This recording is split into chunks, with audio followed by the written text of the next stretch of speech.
On behalf of the Commission, welcome to our Indigent Defense Workshop and Symposium. This is, as many of you know, a special year for us because it's the 10-year anniversary of the creation of this statewide organization to oversee and fund indigent defense.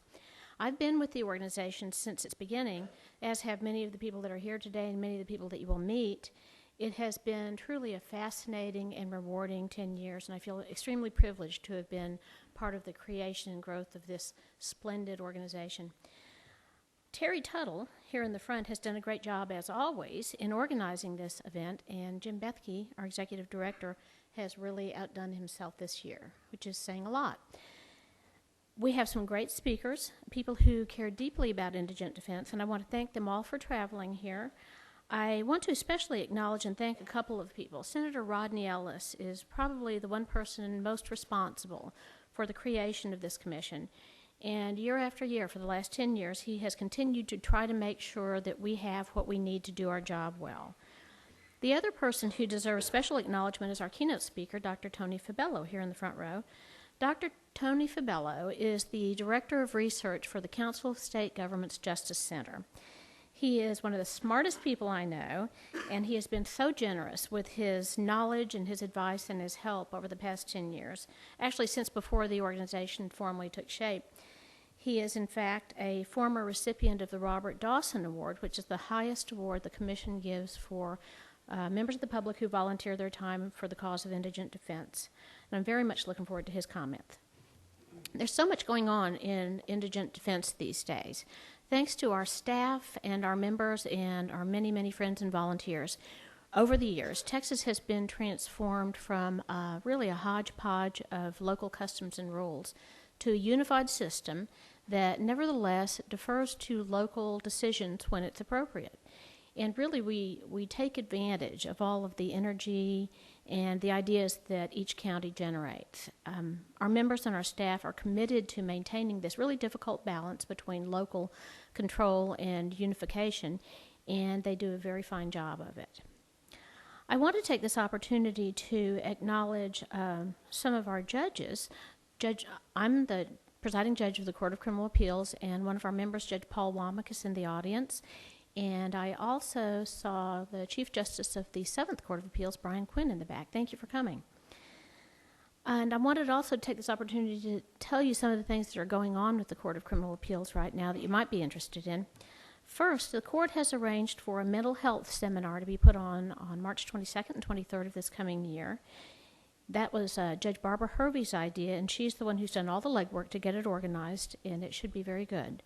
Also, next June, the court is planning to put on its second forensics seminar, again under the leadership of Judge Hervey.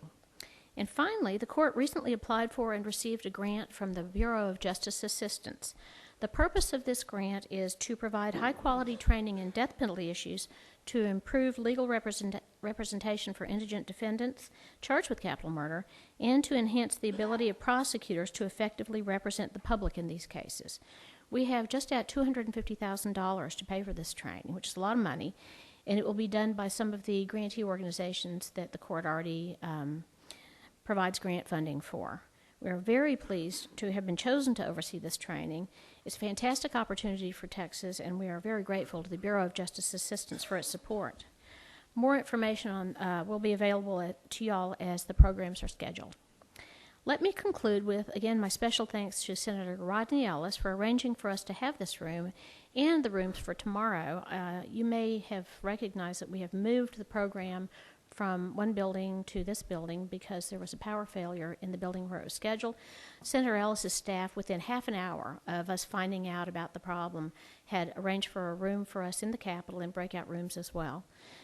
And I also want to thank the National Association of Criminal Defense Lawyers for helping us with the cost of this program.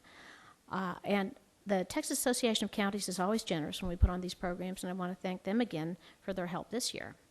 Marshall Chelsea, who I saw earlier, has been offering his invaluable assistance since before the Fair Defense Act was even enacted, and he has continued to this day by helping with the planning of this symposium. Thank you, Marshall. And thanks to you all, to all the attendees and elected officials, for coming here to learn more about how to make your county's indigent defense system work better, and for bringing your own ideas to share with other counties. I'm confident that you'll find the effort worthwhile. Now let me introduce Carl Reynolds, who is the Administrative Director of the Office of Court Administration.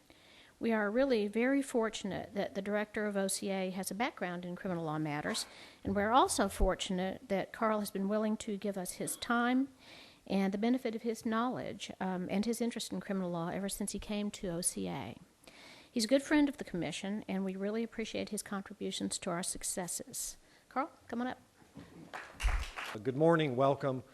I hope that you're as excited about this program as I am. I'm really looking forward to it. I know that we're going to be energized by what we're going to hear today. I think this symposium stands for all that is good about our progress and our hopes for a more just criminal justice system. I think we need to get energized by events like this, by the fellowship and by the information and hopefulness that we glean from this sort of thing. I would suggest to you that we also should be energized by trepidation, by fear, as we sit and listen today. This is tough stuff, and it's not gonna get any easier. As your state court administrator, I have the privilege of working on access to justice issues from the civil side as well as the criminal side. And in fact, I've been in some meetings this week where we really started talking about strategy for getting funding for basic civil legal services in the next legislative session. Legal services had a pretty tough session last time, and it came out okay. It was not a disaster, but it was not easy, and it's not going to be any easier. It'll probably be even harder next session for both indigent defense and basic civil legal services. You know, BCLS, Civil Legal Services, has some compelling stories. They have, frankly, more sympathetic clients than the criminal defense crowd for the most part. You've got domestic violence victims and the elderly and veterans and people that can tell a good story about the need for legal services. And that's a program that's just dramatically underfunded. I think they turn away 4 out of every 5 people that come in the door trying to get legal services. So that's a program where they don't have a line of constitutional authority, you know, a civil Gideon kind of a concept to lean on. They've got those compelling stories, and yet they end up with 20% of them, or 20% of the resources that they really need. But what about indigent defense? You all have that line of authority that really helps secure funding. But I just wanted to remind people that we've had a Bill of Rights, if my math is right, for 222 years here in the United States, and it took 143 years to get Powell versus Alabama, which kind of set in motion the Gideon trend, which came many years later. But it was 80 years ago that the Scottsboro boys were arrested and convicted by a pretty racist-looking Alabama justice system. And it was so bad that the Supreme Court stepped in and found that their right to effective assistance of counsel had been violated, and due process was violated, and set in motion the animation of the Sixth Amendment that we all sort of take for granted, a line of cases that we take for granted today. But again, 222 years, and it was 143 years before we had Powell versus Alabama. So I have to pause and reflect, what if the originalists, the people who claim to be able to divine the intent of the framers at the time that the Bill of Rights and the Constitution was adopted, what if those folks are right, or what if their view takes ascendancy? I think that Powell and Gideon and a lot of other cases that a lot of us in this room sort of take for granted as part of the backdrop are up for grabs. So it's not all about funding, although for now funding is first and foremost. We need to fight for that, and we're going to have a tough time next session. But I do think that we should think about and reflect on what's at risk, and what the fact that the edifice that we've erected here is not to be taken for granted. So I'm sorry to be a little pessimistic. I'm sure that the speakers that come after me, I'm sure Jim Bethke, for one, will be a half full kind of guy, and I'm kind of being half empty here. But I do think it's good to reflect on, and so I hope that you'll listen well, keep the faith, work for justice, and carry on. And speaking of working for justice, let me bring up Christopher Burnett, the director of the Governor's Criminal Justice Division. Christopher and his crew have been, like I think I've been, a great friend to the Indigent Defense Group. I think Christopher and his group have also been a great friend to Indigent Defense, have been really supportive of Jim and his efforts, and I'm very pleased that he can welcome us here today also. Well, good morning, everybody. My name is Christopher Burnett, and as Carl mentioned, I'm the executive director of the Criminal Justice Division at the Office of the Governor. I'm the guy who has a lot of money, grant money. So I have a lot of friends. But one of the true friends I really do have, regardless of the fact that we give out grant money, is Jim and the folks at Indigent Defense. We dole out a lot of money every year, around over $100 million, to grantees and throughout the state. A lot of specialty courts, drug courts, DWI courts, et cetera, as well as law enforcement and nonprofits. We also deal with a lot of state agencies that are recipients of grant money. And I have to say that the folks at Indigent Defense are by far the easiest and best statewide grantee that we deal with. Their work is transparent. Their folks are always easy to talk to, and we look forward to continuing the relationship with Indigent Defense far into the future. As Judge Keller mentioned, this is the 10th anniversary of the Act. Governor Perry was more than happy to sign that back 10 years ago, and he was more than happy to sign the bill this last session that did something very, very significant, minor but significant, and that is to change the name from the Task Force on Indigent Defense to the Commission, I can never get it right now, the Commission,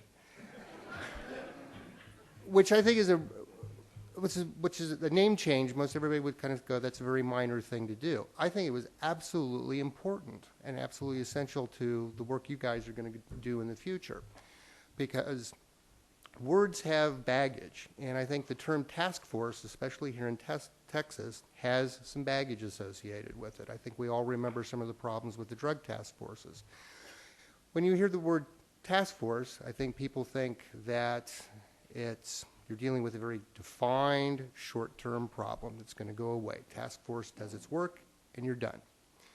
I think there's also a sense when you hear the term task force that it's whatever the solution is going to be is ad hoc.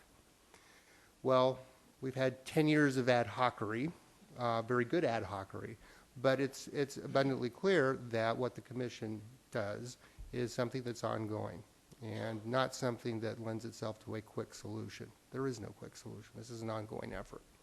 So I think the name change has been absolutely essential. It's going to make their job a whole lot easier with the legislature, because as most of you probably know, we get new legislators all the time, and they have no attention span whatsoever, and so they hear task force. Oh, okay, this is one of those little minor things. We're not going to worry about it. They see commission, they're going to pay a lot more attention to what this agency does. So with that, I will shut up, and I'm pleased to introduce Jim Bethke to you, who is the executive director and my buddy. Thank you, Christopher, and we are the Commission. Welcome. 1 year ago, almost to the day, the Texas Rangers were playing the San Francisco Giants in the World Series. And these two conference presenters and friends of mine wagered on the outcome of the series. The Giants won, much to the disappointment of the man on the left, who died last month in a motorcycle accident in Lubbock, Texas. The Honorable Rusty Ladd, who deserved that title as much as anyone I know, was at one time a defense lawyer, a prosecutor, and for the past decade, a judge. He also was a faithful Christian, a devoted dad, a dedicated husband. He was a selfless advocate for the poor and the homeless through his church and by serving on the homelessness committee of the city of Lubbock. Yes, indeed, Rusty was a charitable man in that he was willing to be one of my friends. And God, it appears likely, will be rewarding him shortly with a World Series championship for his beloved Rangers. Sorry, St. Louis Cardinal fans. In all seriousness, Rusty was a man of great character and integrity. He had a tremendous sense of honor and duty and fairness. He leaves with us an incredible keynote address that he gave last year, again, almost to the day, on why the right to counsel matters. For all these reasons and countless more that aren't listed, we're going to dedicate this symposium today and the workshop tomorrow in his name. And now what I'd like to do is the Honorable Rusty Ladd in his words. I stand before you today as a confused and disoriented person. That's because I'm a Texas Ranger baseball fan who personally witnessed Cliff Lee mowing down Yankees in New York last week, and I can't understand why he couldn't do the same thing in San Francisco. So we'll see what happens tonight. The right to counsel matters because I got to go to sleep at night, and so do you.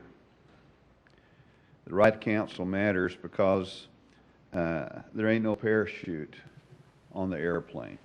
And whenever somebody is trying to represent themselves, then they're flying a plane that there ain't no parachute on. It's a matter of simple justice.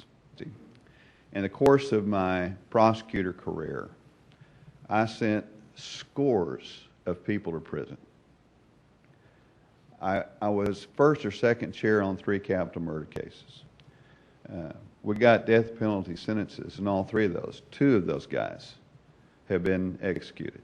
I wanted the other side to be good at what they did because I got to sleep at night.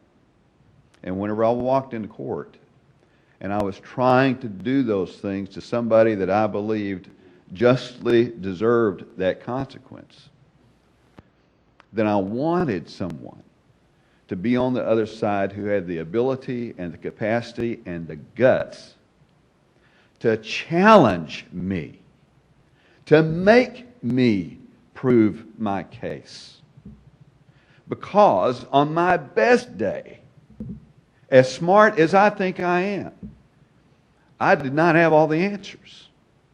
I needed somebody else to challenge what I was doing. Because I don't sleep well at night.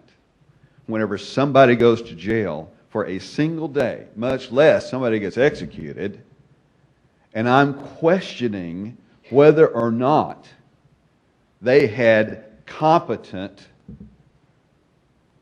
gutsy, able counsel.